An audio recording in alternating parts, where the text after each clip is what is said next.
ನನಗೆ ಮಾಧ್ಯಮದವ್ರು ಇದೇ ಕೇಳಂತಿತ್ತು, ನಾ ನಿಮ್ಗೆ ಕೇಳಂತ ಹೇಳ್ಬಾರ್ದು. ಇನ್ನೂ ಒಳ್ಳೆ ನನ್ನ ಕ್ವಶನ್ ಕೇಳಿದ್ರು, ಭಾರಿ ಖುಷಿ ಆಯ್ತು. 100ಕ್ಕೆ 100 ನಾವು ಸರಾಯಿ ಬಂದ್ ಮಾಡ್ತೀವಿ. ಕರ್ನಾಟಕ ರಾಜ್ಯದೊಳಗ ಬಿಜೆಪಿ ಸರ್ಕಾರ ಬಂತಂದ್ರ ನಮ್ದು ಫಸ್ಟ್ ಕೆಲಸ ಸರಾಯಿ ಬಂದ್ ಮಾಡ್ತಕ್ಕಂತ ಕೆಲಸ ನಾವು ಮಾಡ್ತೀವಿ. ಯಾಕಂದ್ರ ಸರಾಯಿ ಬಂದ್ ನಾವು ಮಾಡಿಲ್ಲ ಅಂದ್ರ ಉತ್ತರ ಕರ್ನಾಟಕಕ್ಕಾಗಲಿ ಕಲ್ಯಾಣ ಕರ್ನಾಟಕಕ್ಕೆ ಉಳಿಗಾಲಿಲ್ಲ, ನಾವು ಬದುಕಲಕ್ ಸಾಧ್ಯನೇ ಇಲ್ಲ. ನೀವು ನೋಡ್ರಿ, ಒಬ್ಬರೇ ಹೆಲ್ದಿ ಕಾಣ್ತಾರೆ ನಮ್ ಕಡೆ, ಎಲ್ಲರೂ 40 ಕಿಲೋ 50 ಕಿಲೋ ಕುಡ್ದಾಗ್ಯಾವ. ಯಾರು ಹೇಳ್ಬೇಕು? ಕೈ ಜೋಡ್ಸತ್ತಿ ನಾವು ಕುಡಿಬೇಡ್ರಪ್ಪ ಅಂತ ಹೇಳಿ. ನಾ ನಿಮ್ ಕಾಲ್ ಹಿಡಿತೀನಪ್ಪ, ಕುಡಿಬೇಡ್ರಿ, ಹಾಳೇಬೇಡ್ರಿ ಅಂತ ಹೇಳ್ತೀನಿ ನಾನು.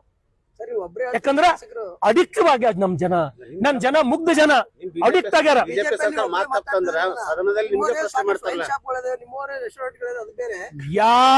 ಯಾರ್ ಅಂತ ಕೆಲಸ ಮಾಡ್ತಾರೋ ಅವ್ರು ಯಾರೇ ಇರ್ಲಿ, ಅವ್ರಿಗೆ ಧಿಕ್ಕಾರ ಆಗ್ಲಿ.